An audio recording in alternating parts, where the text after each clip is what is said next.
और इस बीच वोटिंग लगातार चल रही है आखिरी दौर के लिए उत्तर प्रदेश में, साथ ही साथ मणिपुर में। और दूसरी बड़ी खबर उत्तर प्रदेश की, जहां पर आईएसआईएस के एक मॉड्यूल या फिर यूं कहें कि एक आतंकी को न्यूट्रलाइज किया है, उस पर भी लगातार हमारी नजर बनी हुई है। टी.आर. रामचंद्रन साहब हमारे साथ स्टूडियो में मौजूद हैं, विशाल पांडे हमारे साथ दे रहे हैं वाराणसी से, आशीष हमारे साथ गाजीपुर से मौजूद हैं और अमिता पारुल उस जगह से मौजूद हैं जहां पर यह एनकाउंटर हुआ था। टी.आर. रामचंद्रन साहब, अब तक का जो इलेक्शन हुआ काफ़ी सेफ एंड साउंड हुआ, इस तरह की कई इनपुट्स थे, लेकिन उन सब इनपुट्स के मद्देनज़र, उन सब इनपुट्स को देखते हुए फिर भी किसी भी अप्रिय घटना का कोई ऐसा समाचार नहीं मिला। लेकिन कल ये जो होना, न केवल उस आतंकी को मार गिराया गया, पर उसके आसपास भी 13 अब तक संदिग्धों की गिरफ्तारियां होना, ये तो यानी कि एक, अगर देखा जाए तो एक पूरा जैसे कि स्लीपर सेल काम कर रहा था यहाँ पर आईएसआईएस का। लगता तो वैसे ही है, नहीं तो इस किस्म की चीज़ें उभर के नहीं आती। और देखिए कहाँ कहाँ उन्होंने अपने लोगों को रखे हुए हैं। एक तो यूपी के कैपिटल लखनऊ में वो आदमी वहाँ पर पे लेके काफ़ी महीनों से रह रहा है। दूसरी बात, इसका इंटरलिंक मध्य प्रदेश से भी है।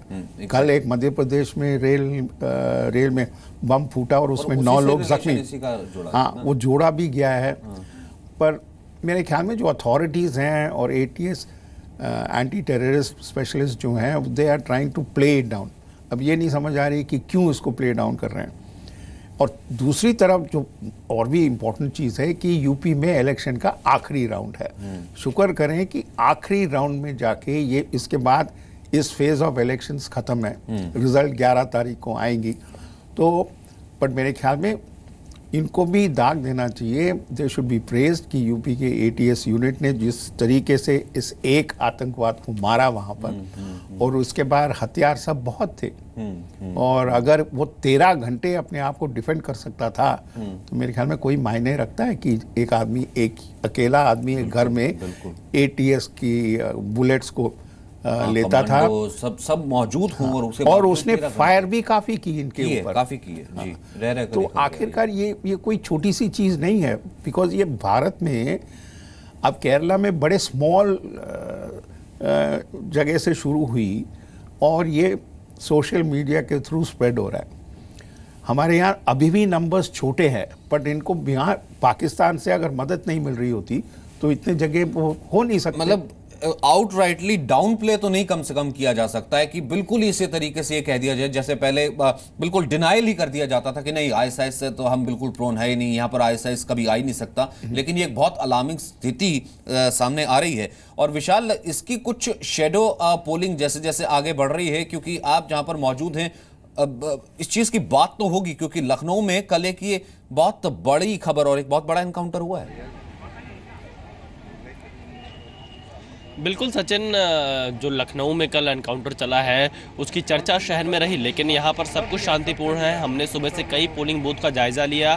सुरक्षा व्यवस्था यहाँ पर मुस्तैदी से है और बाकायदा वोटर्स की पर्ची देखकर, उन्हें देखकर ही अंदर जाने दिया जा रहा है। तो सुरक्षा के मामले में पोलिंग बूथ पर फिलहाल कोई खतरा नहीं दिखाई पड़ता है। यहाँ पर सुरक्षा के लिहाज से कड़े बंदोबस्त किए गए। हमने बनारस के कई पोलिंग बूथ्स के जायजा सुबह सुबह जाकर लिया है। दूसरी चीज़ सचिन, अगर बनारस की हम बात करें, ये तो एक सुरक्षा का मसला था। अगर हम चुनाव पर लौटे तो बनारस में पिछले कई दिनों से आपने देखा होगा कि सबसे ज़्यादा कोशिश, जो आजमाइश बनारस में ही थी, हर राजनीतिक दल की तरफ से चुनौतियाँ सभी दलों के सामने है। चाहे भाजपा हो, उसकी सहयोगी दल अपना दल हो, समाजवादी पार्टी कांग्रेस का गठबंधन हो, बीएसपी हो, क्योंकि सभी पार्टियां यहां पर इनफाइटिंग से जूझ रही थी, अंदरूनी कलह से जूझ रही हैं। चाहे अपना दल में अनुप्रिया पटेल हो, उनकी मां कृष्णा पटेल से उनकी वो दोनों अलग अलग चुनाव लड़ रहे हैं। बीजेपी की बात करें तो उनके श्यामदेव दादा ने प्रधानमंत्री नरेंद्र मोदी के रोड शो से पहले तमाम इंटरव्यूज में कहे कि उनका कसूर क्या है। समाजवादी पार्टी कांग्रेस गठबंधन में, गठबंधन की वजह से जो सीटें कुछ गई हैं, उनके वर्कर्स कई जगह पर नाराज हैं। तो बीएसपी की स्थिति ऐसी है कि यहाँ पर उनके लिए खाता खोलने की जो जिद्दोजहद है वो सबसे बड़ी है बनारस। भले वो हाथ पकड़ना हो या सीधा गर्भगृह में अंदर तक ले जाना हो पीएम मोदी द्वारा कि अब मैं आ गया हूं, यानी कि एक संदेश वोटर्स को देने की कोशिश की, मैं आ गया हूं तो अब सब कुछ ठीक ठाक है।